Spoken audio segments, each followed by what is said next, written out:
Yo, tired of getting bodied by every boss in Unsighted? Well, today, we break down Unsighted's game mode, Boss Rush.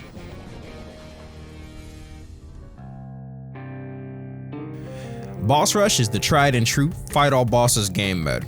You fight the 8 area bosses in any order you choose, and then the final boss. Yo, warning, there will be spoilers. Similar to the dungeon raid mode, you can choose to enable permadeath. For this guide, we'll assume you've got permadeath on because you're not trying to slide through, you're trying to get good. Just like with dungeon raid, you get to kickstart your run with some roguelite options. You can pick 2 of the 4 starter weapons, Iron Edge, War Axe, Blaster, and Repair Syringe. If you're feeling confident in your offense, pick up the Blaster and Melee and go full aggression.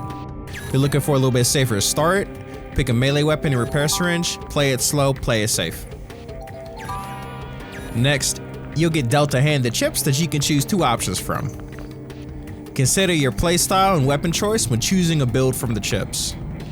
Remember, damage is king, as you'll be fighting primarily bosses during this run. Yo, keep in mind, this also reduces the effectiveness of certain chips.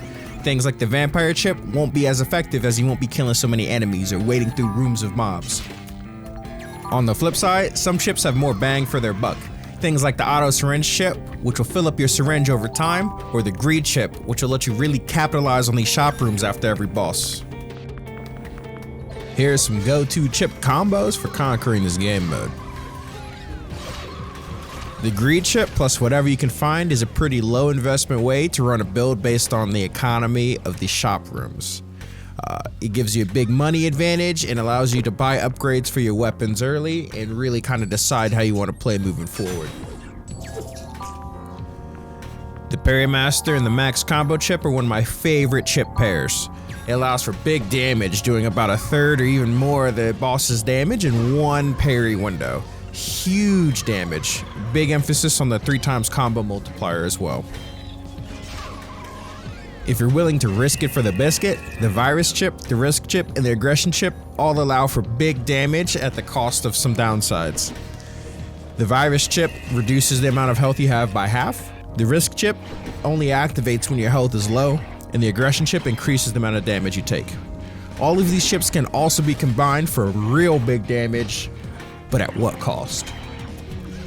The spin attack and spin charge chips are a tried and true combo that allow you to do big damage in a wide range. It's good for those fights with a lot of adds or the caves fight where you have to fight 4 mobs at once.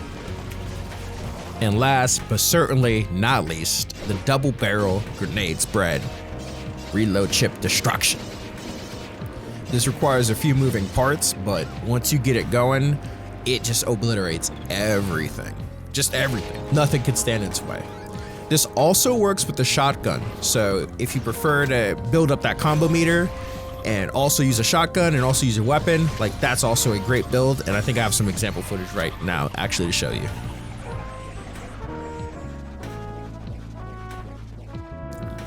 After equipping yourself for the mayhem that's about to ensue, you drop into a room and you can choose any of the 8 bosses to start with. There's no set order, so pick the bosses you're most comfortable with first. For example, I tend to avoid the highway boss and the sewers boss since their parry windows are small and you might need a little bit of help with those big damage windows. Once you've glassed the boss, you choose 2 items from a set of weapons, cogs, portable crafting table, or disposable syringe, or chips, just like the dungeon raid. After picking up an upgrade, you can either teleport to the entrance or go into the shop room.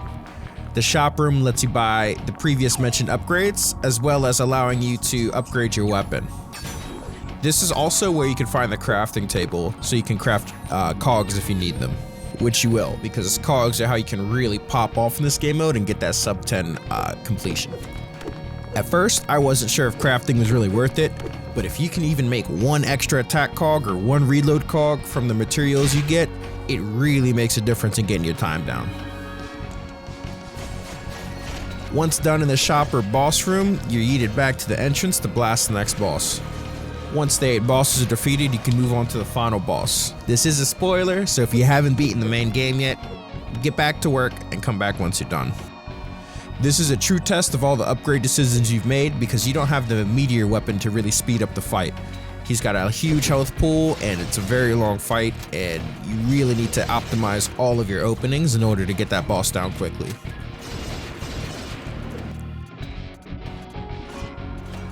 Yeah, so bosses have the same amount of health that they do in the story. So that means bosses like caves or downtown will have a lot less health than bosses from factory or from highway.